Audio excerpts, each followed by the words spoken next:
बच्चों इस क्लास में हम लोग सॉल्व करेंगे एनसीईआरटी की बुक का एक्सरसाइज 3.3 का क्वेश्चन नंबर 6 में दो क्वेश्चन है।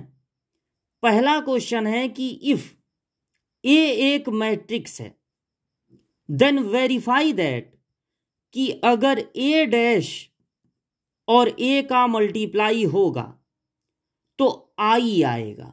आई का मतलब होता है आइडेंटिटी मैट्रिक्स।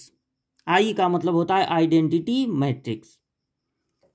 अब ए डैश इस ए का जो कि है cos alpha sine alpha minus sine alpha cos alpha, इसका डैश मतलब ट्रांसपोज कर देना है और फिर बगल में ए लिखना है। मतलब यही cos alpha sine alpha minus sine alpha cos alpha, और बाद में इन दोनों का कर देना है मल्टीप्लाई।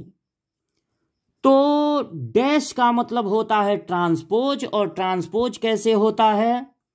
पहले रो को पहला कॉलम बना देते हैं, दूसरे रो को दूसरा कॉलम बना देते हैं। इसका तो ट्रांसपोज करना नहीं है तो इसको ऐसे ही नोट कर लीजिए।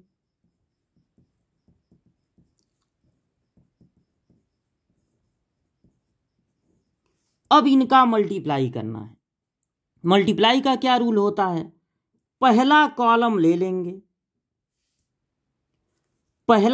लेंगे, दूसरे वाले को छुपा लेंगे। पहले एलिमेंट से पहले कॉलम में इंटू होगा इन दोनों में कॉस अल्फा का, तो कॉस स्क्वायर अल्फा, और यहां हो जाएगा साइन अल्फा कॉस अल्फा, फिर प्लस लगा देंगे। दूसरे एलिमेंट से दूसरे में मल्टीप्लाई होगा तो ये माइनस माइनस का मल्टीप्लाई प्लस हो जाएगा साइन स्क्वायर अल्फा, और यहां पर माइनस आएगा साइन अल्फा कॉस अल्फा। पहले कॉलम का काम खत्म हो गया। अब पहले कॉलम को छुपा लेंगे, दूसरा कॉलम ले लेंगे।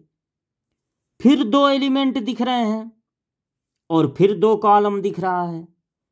पहले एलिमेंट से पहले कॉलम में मल्टीप्लाई इन दोनों में साइन अल्फा का होगा तो साइन अल्फा कॉस अल्फा, और इसमें होगा तो साइन स्क्वायर अल्फा। अब प्लस लगा देंगे, और दूसरे एलिमेंट से दूसरे में मल्टीप्लाई होगा इन दोनों में कॉस अल्फा का होगा तो minus sine alpha cos alpha, और इसमें होगा तो कॉस स्क्वायर अल्फा। ठीक, मल्टीप्लाई हो गया। अब देखिए sine square alpha plus cos square alpha आप जानते हैं 1 होता है। साइन अल्फा कॉस अल्फा है प्लस में, और यहां पर वही चीज है माइनस में, तो कैंसिल होके 0 हो जाएगा। ये भी देखिए ये भी 0 होगा क्योंकि ये प्लस में है ये माइनस में है 0, और ये sine square alpha plus cos square alpha 1 हो जाएगा। ऐसा स्क्वायर मैट्रिक्स जिसमें प्रिंसिपल डायगोनल के एलिमेंट 1 1 हो और बाकी एलिमेंट 0 हो, उसी को आइडेंटिटी मैट्रिक्स कहते हैं। तो ये प्रूव हो गया कि ये जो ए डैश आई है उसका प्रोडक्ट आई के इक्वल होगा। अब बिल्कुल इसी से मिलता जुलता क्वेश्चन है 6th का सेकंड पार्ट। सेकंड पार्ट में भी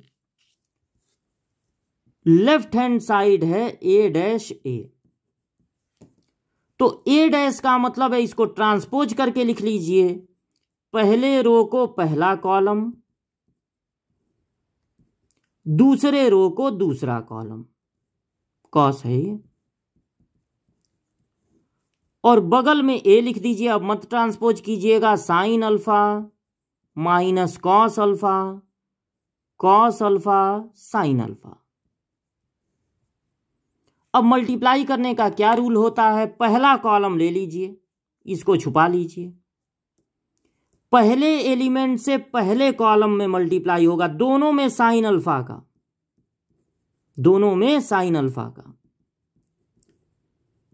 फिर प्लस लगा दीजिए। दूसरे एलिमेंट से दूसरे में मल्टीप्लाई तो यहां माइनस माइनस हो जाएगा प्लस। इसमें भी मल्टीप्लाई होगा तो माइनस में आएगा साइन अल्फा कॉस अल्फा, क्योंकि सेकंड वाले में किसका मल्टीप्लाई हो रहा है, कॉस अल्फा का। अब इस पहले वाले को छुपा लीजिए, दूसरा कॉलम लीजिए और अब अलग लिखिएगा, कॉलम चेंज कर देते हैं तो अलग लिखते हैं। तो यहां पर कॉस अल्फा का मल्टीप्लाई पहले कॉलम में होगा तो साइन अल्फा कॉस अल्फा, और ये कॉस स्क्वायर अल्फा, फिर प्लस लगा दीजिए। दूसरे एलिमेंट से दूसरे में मल्टीप्लाई तो माइनस में आएगा साइन अल्फा कॉस अल्फा, और इसका मल्टीप्लाई इसमें होगा तो प्लस में ही आएगा साइन स्क्वायर अल्फा। अब sine square alpha plus cos square alpha होता है 1। ये देखिए जो प्लस में है उतना ही माइनस में है तो 0 हो गया, ये भी देखिए 0 हो गया पिछले क्वेश्चन की तरह, और ये 1 हो गया। इसी को कहते हैं आइडेंटिटी मैट्रिक्स।